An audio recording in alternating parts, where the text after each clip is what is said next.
My mornings in Goa begin by 10 o'clock, but my parents, they wake up a bit earlier than me. While mama starts watering her plants, my dad goes and picks up breakfast for us. And later, he takes baby out for some vitamin D. Meanwhile, I had my favorite breakfast, that is kanda poha, and had to sort out my clothes. My baby is relaxing in a balka with her G-Papa, so I decided to go to have some refreshing coconut water. This is my favorite and I can have up to 3 of them. In Goa, I like to live my life simple and sagat. I'm shopping here in Margo because I have an event and I don't have a proper outfit for the event.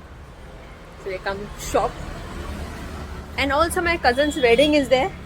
So we come to check out some dresses. So novice. Since childhood, anytime we visited Margo, we used to always go to have tea in Jackass. Next day we had to go for baby's immunization, and I think more than her, I was the one who cried. Like the old times, my friends planned to hang out at my place. I couldn't go out because my baby was a bit cranky due to the immunization, but we had a lovely time over here at home. I'm so blessed to have these friends in my life. They have been with me in the toughest moments of my life. Having your friends over during the postpartum period does really change your mood, and especially when we start cracking jokes on each other. At this point, we're just discussing all paranormal activities. And then if you watch Ghost and Come, the first fellow from India to become that because he was so mesmerized with what